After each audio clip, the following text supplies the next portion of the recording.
Babaji, can you tell us how you started off on your spiritual journey?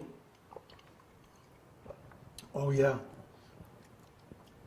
This is the first time I'm going to tell this story for the record. Probably the last time too. I think I wrote a little bit about it in Here Be Wisdom. But it was when I was 3 years old. My family was very religious. We helped out in the church all the time.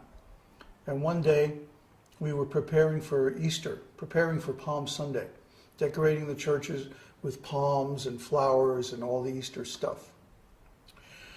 So I was only 3 years old. I wasn't expected to do anything.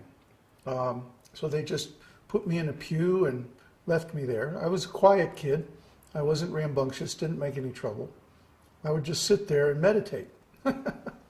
So I was looking around the church, and it was one of those old style churches that had stained glass windows. Not the new impersonal kind, but it had real pictures of Jesus' pastimes. And there was one stained glass window, which is very appropriate because it was that time of the year, where Jesus is praying in the Garden of Gethsemane. And, you know, he's kneeling, he has his hands folded on a rock, and the light is coming down on his face. Very beautiful stained glass window. So suddenly, in my little 3-year-old mind, I realized he's talking to God. And my very next thought is, I want to do that too. I want to do that. I want to talk to God. I want to see God face to face and talk to him. So then, being a sensible youngster, I was thinking, how am I going to do that? I don't know how to do it. I need somebody to teach me how to do it. So from that point on, I was always looking for someone who knew how to talk to God, someone who knew God face to face, so that I could learn the secret from him. And so, of course, everybody in my immediate environment was not qualified. How did I know that? By their symptoms. I could see that even though they were supposedly like the minister and my parents and the people at school, the authorities and so on, they were demanding respect, but they didn't actually deserve respect because they didn't know how to talk with God. They weren't seeing God face to face.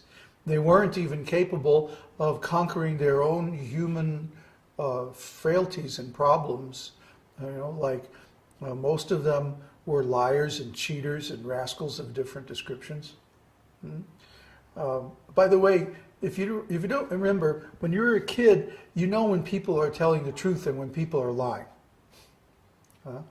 Kids have very sensitive bullshit meters, and I was no exception. I could tell when someone was being sincere and when they were putting me on. And most of the time, these people were putting me on. They weren't telling me with their real thoughts. They weren't telling me their real feelings. And my reasoning was, well, if someone is a great personality, if someone has real spiritual knowledge, at least they're going to be honest. At least they're going to tell the truth.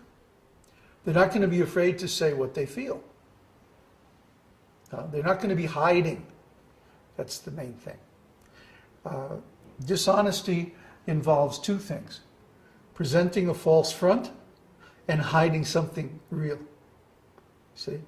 So I could see that people around me were doing that.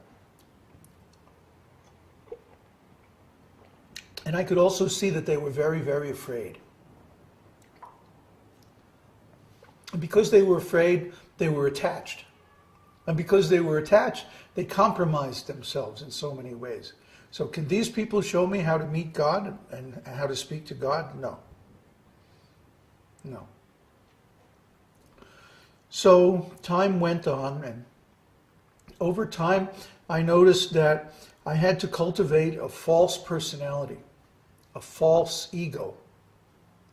just to get along in the world, because nobody understood that I was trying to find someone who could teach me how to talk with God. Nobody could understand that. I tried a couple of times to talk about it, and people were just like, it was impossible.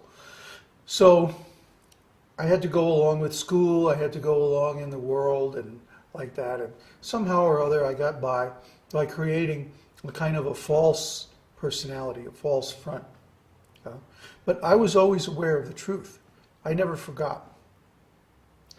And many years later, I studied music.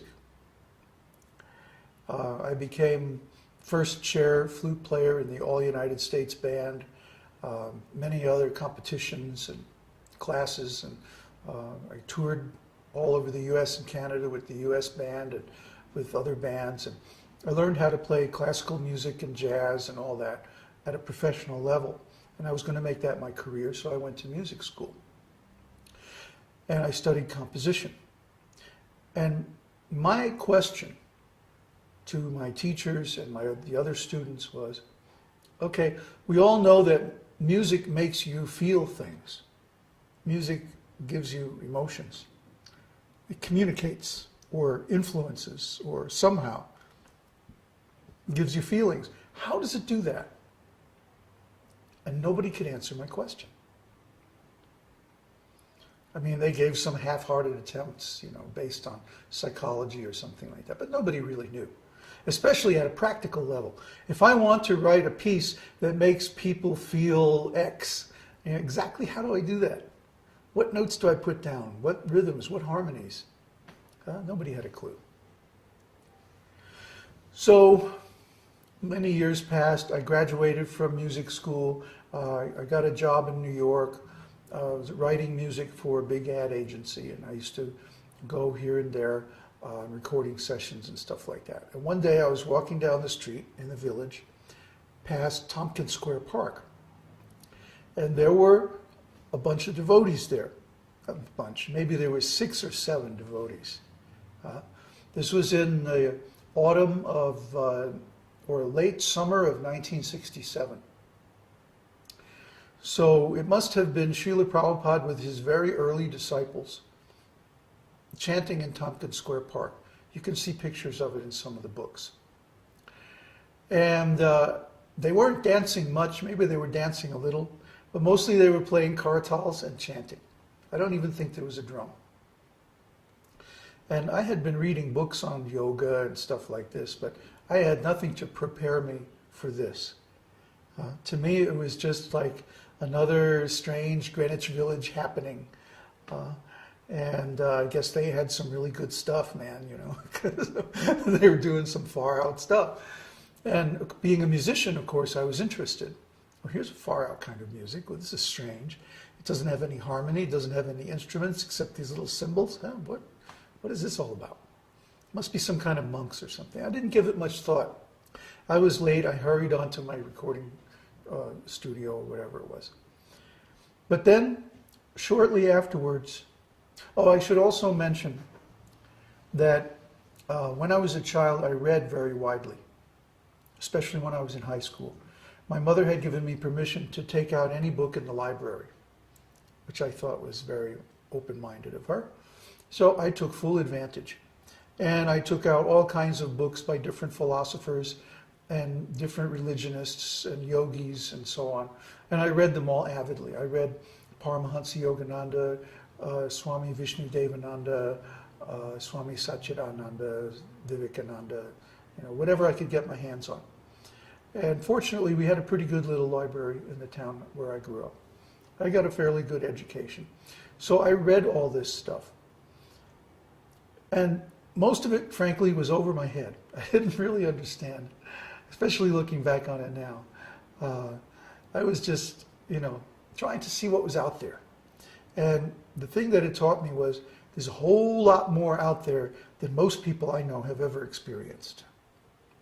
So I knew that I was looking for a wider circle of experience, a broader context of life. So after that short contact with the devotees. Srila Prabhupada may have even been there. I don't know. I don't remember it that clearly. It was just a very fast, 30-second experience. But after that, I started to get a very strong urge to go to the West Coast. Now, I only knew one person on the West Coast. It was this young lady who was a fan of mine at the time in one of the bands that I was in. And she was also a member of Mensa, which I was also a member. I think the two of us were like the youngest members of Mensa, in the whole New York Mensa chapter. So naturally we wound up hanging out together, and she went out to the West Coast and came back, and some other friends of mine also went